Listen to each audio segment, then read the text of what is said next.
welcome back to the Toffee Blues, your source for all things Everton. My name's Connor Williams, and we're back with another end of season player review. This time it's on none other than James Garner. James Garner brought last summer to join the Toffees in September.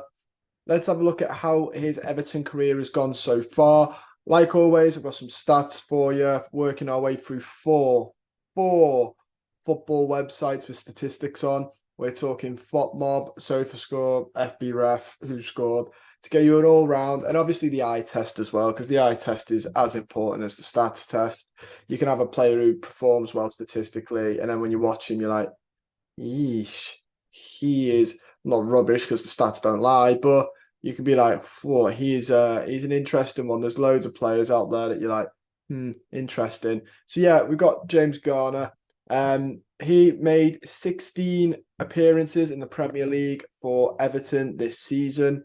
7 of them were starts, 9 of them were him being subbed on.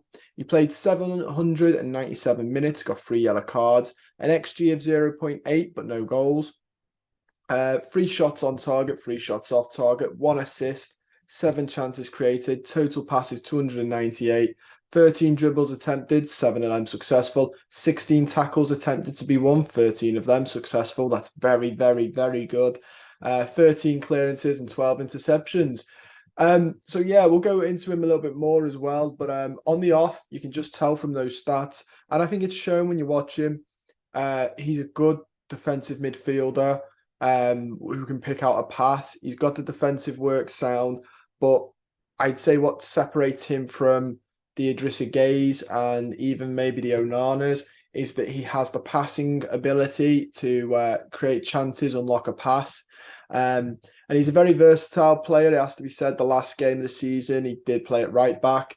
And I thought he played very well at right back. I'm not saying I'd stick him there all the time and that's his new position, but he played well. He was asked to come in and do a bit of a tough job, and he came in and did it with a competent level. So yeah, I was very impressed with him. So like I said, his XG and all that is all substandard for a midfielder. 1 big chance missed. Passing wise, which is the main one here, he's got 0.5 expected assists and 1 assist, so brilliant there. 28.9 touches per game, 0.4 key passes a game, 15.1 accurate passes per game, which is 81% pass accuracy a game, which is fantastic average to have. Chipped and long ball passes aren't as accurate, and crosses, but I mean, realistically, I just want him to be pinging the balls to the wingers, to the strikers, threading the strikers in. Interceptions per game, 0.8. Tackles per game, 1. Possession won, 0.4 times a game. Dribbled pass, 0.6 times. Clearances per game, 0.8. No errors that led to a shot, no errors that led to a goal. He's got 54% successful dribbles, which is a really fantastic statistic. Wins half of his total duels at 2.8 a game, which is 51%. Wins half of his ground duels as well, and half of his aerial. He lost possession 7.4 times, gave away one foul per game, and was fouled 0.6 times per game.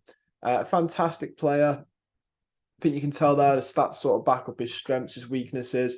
Compared to the rest of the Premier League, we can see now, thanks to FBref, how he compares to the other players in this league.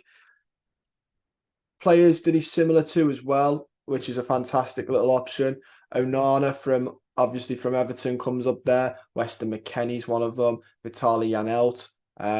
Jefferson Lerma as well, who's a fantastic midfielder who I believe might be going on a free this summer. So yeah, in the percentiles for passes attempted, it's 39.51 per game, which is in the 30 percentile. His passing's not actually that brilliant here, nor is his attacking. His assists are in the 66th percentile, but other than that, it's a bit. It's his interceptions, his clearances, and his aerials won. He's 1.34 interceptions per 90, which is in the 79th percentile. Clearances is 1.46 per game, which is in the 69th percentile. And aerials 1.34, which puts him in the 83rd percentile. When you look at his statistics of passing as a whole on that, it's not brilliant, but his crosses, 4.14 crosses per game, which is in the 91 percentile. So he's in the top 9% for that.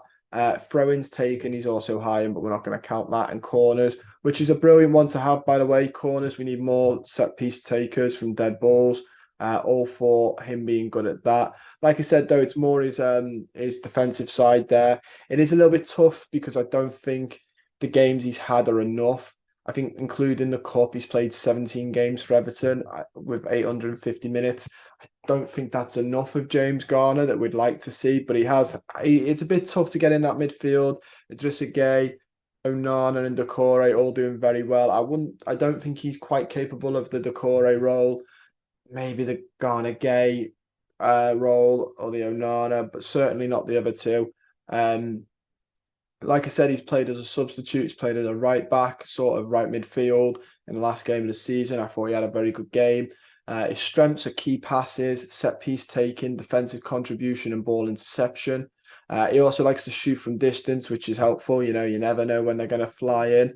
But mainly it's his passes, guys. It's the key passes along with the defensive side. Normally in football, quite commonly, you have someone who's great key passer, but it lacks a little bit defensively. We're very lucky to have a player who is still quite young in his career, is able to do both. He's 22 years old, got a lot of potential to grow. And he's actually one that excites me. I hope that he manages to fulfill this. We've had, young English midfielders before that we've all sort of had a big hope about, and it hasn't always gone our way, but I'm hoping James Garner can be a bit different to that and can go on to have a quite successful career at Everton. For his overall rating for this season, it's a little bit tough. Like I said, he's not played that many games, not as many as I'd like. I'm probably going to give Garner... I'm going to give him a 6.5. I wish he'd played more games so I could rate him higher, but because of the lack of games, I'm going to go 6.5 for James Garner. If you agree, brilliant. If you disagree, brilliant. Let me know down below. Comment your thoughts. Don't forget to like the video, subscribe to the channel if you're not already, and I'll see you guys very soon.